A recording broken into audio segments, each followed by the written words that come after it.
બાલમંડળ ઘેર નવરા એટલે શું કરવાનું? એક જ કાર્યક્રમ નહીં, એમાં તમારો વાંક નથી. આ કોઈનો વાંક નથી, આપણો વાંક છે. એ તમારો નથી, અમારો છે. હરિદર્શન સ્વામીનો છે, બાલમંડળના કાર્યકરનો, પણ એમનો નથી, મારો છે.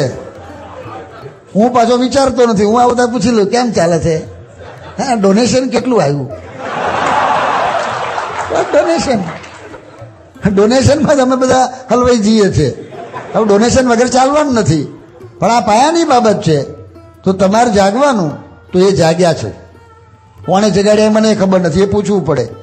પણ એ છોકરો ટેલિવિઝન જોયા કરે, એને એમ થયું કે આટલો છોકરો, એને કંઈક તું વાંચને લાવી, પણ વાંચીને કરવાનું શું?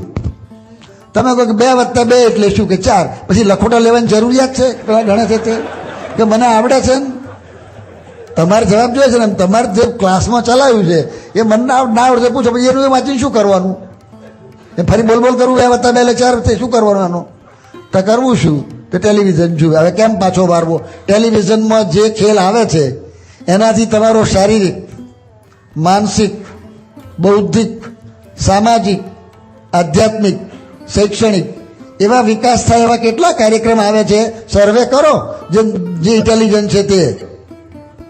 તમારું બધું તોડી નાખે એવા કાર્યક્રમ આવે છે ને, 90% પ્રોગ્રામ, મોર ધેન 90% છે કે નહીં પ્રોગ્રામ એવા? જુઓ ને, સ્ટડી કરો ને.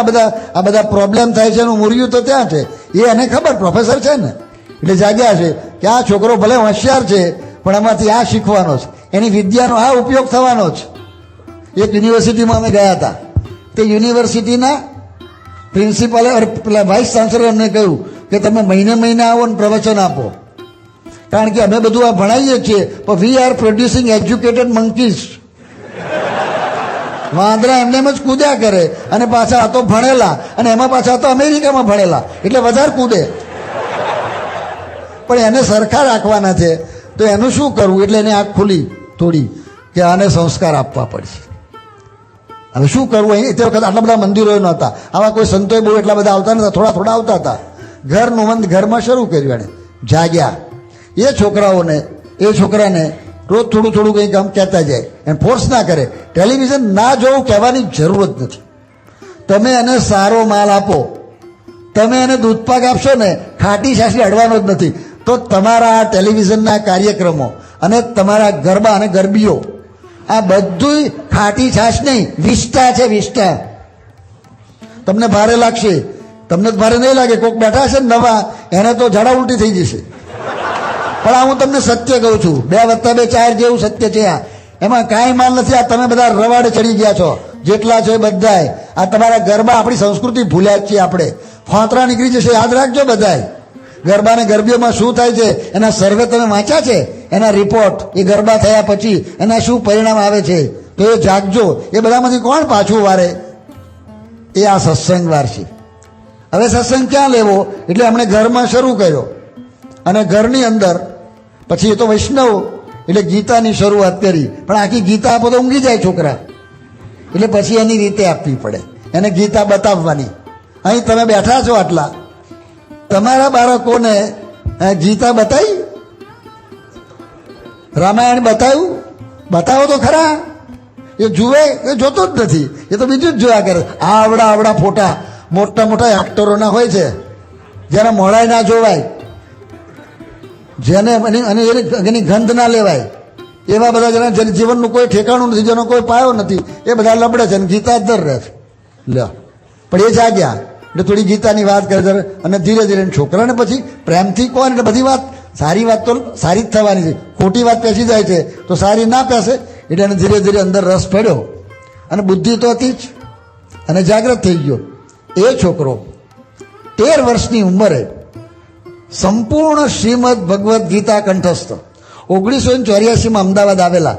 મેં આ વાત જાણી એટલે મને બહુ રસ પડ્યો, એટલે મેં બધું એને પૂછ્યું વિગતવાર. પછી એમને સભામાં ઊભા કર્યા અને કહ્યું કે આ બધાને કહો કે અમેરિકાની અંદર આ થઈ શકે તો ઇન્ડિયામાં કેમ ના થઈ શકે. પછી એ છોકરાને ઊભો કર્યો અને ગીતાનો એક નાનો અધ્યાય બોલ્યો. એક ભૂલ ના મળે. ગુરુ બ્રહ્મા શીખ્યા છો બાલમંડળ? તો હાથ જોડીને બોલો એક સાથે, જો આ સારું કર્યું. પણ તોય આ છોકરાઓ છે ને એ આ શ્લોક બોલે છે. હવે મેં બહુ માર્ક કર્યું નથી, પણ મેં એક ઠેકાણે માર્ક કર્યું હતું. આ શ્લોક પણ પરફેક્ટ નથી બોલતા, તો પરફેક્ટ બોલાવો. કેટલાક છે ને ગુરુ બ્રહ્મા એવું બોલે છે, ગુરુર બ્રહ્મા. ગરબડ નહીં ચલાવવાની, એ તો અમેરિકાની ટેન્ડન્સી પાછી, એ બધું એનું શીખવાનું. ચલાવી રાખે તો કોણ પૂછે, આમાં કયો માર્ક આપવાના, આમાં કયો પરીક્ષા છે? તો આ શીખવવાની વાત છે. એ એમણે શીખ્યું, જો આ રીતે એણે કાર્ય કર્યું. જો ધારો કે હું એવું નથી કહેતો કે બધાના છોકરા આખી ગીતા મોડે કરશે, એવું કદાચ શક્ય નથી. બધાની પણ 10 લોક તો મોડે કરે કે નહીં, તો એને ખબર પડશે કે હું હિન્દુ છું ભાઈઓ. નહીં તો તમે નહીં ટકી શકો. જો ધર્મ ટકે છે એનું એક મૂળ છે મંદિર, બીજું મૂળ છે આ સંતો, ત્રીજું મૂળ છે આ ગ્રંથો. તો ગ્રંથોની વાત કરવી પડે. મોરેશિયસમાં જાઓ. મોરેશિયસમાં 400 વર્ષ પહેલાં યુપી અને બિહારના માણસો ત્યાં આગળ શેરડી અને કોફીની ખેતી કરવા ગયેલા છે. તે બધા પેલા ફ્રેન્ચ લોકો લઈ ગયેલા. એ લોકોએ ત્યાર પછી કોઈ દાડો ભારત જોયું નથી. પણ આ જે મોરેશિયસની અંદર મારો ખ્યાલ છે ત્યાં સુધી 50થી વધારે હિન્દુ મંદિરો છે. વાય કેવી રીતે ટકાવી શકે? ગરીબ માણસો છે. ત્યાં તો બધું અમે ફરવા નીકળેલા તે બધા ઝૂંપડા છે, પણ સાંજે તમે જુઓ ને તો 4-5 ઝૂંપડાના માણસો ભેગા બેઠા હોય અને રામાયણ વાંચતા હોય. એને રામાયણની ખબર છે અને એટલી ખબર છે કે અમે હિન્દુ છીએ. તો આ બધું ભૂલાતું જાય છે. તો એ જાગૃત કરવાનું છે. તો આ મહેનત આપણે કરવાની છે. એની શરૂઆત આપણે પોતાથી કરવાની છે. Charity begins at home. આપણાથી શરૂઆત કરો અને પછી આવો ઘરની અંદર. અને જો તમે આ શિબિરમાંથી આટલો મેસેજ લઈને જાઓ અને આ કાર્ય કરો, તમારા બાળકોને તૈયાર કરો અને તમારે એ તૈયાર કરવા માટે તમે તૈયાર થાવ, તો આ શિબિર સાર્થક થઈ જશે. તો આ રીતે આપણે આ કાર્ય કરીએ, એને માટે બધાને વિશેષ જાગૃતિ આવે અને વિશેષ પ્રેરણા મળે એ પ્રાર્થના.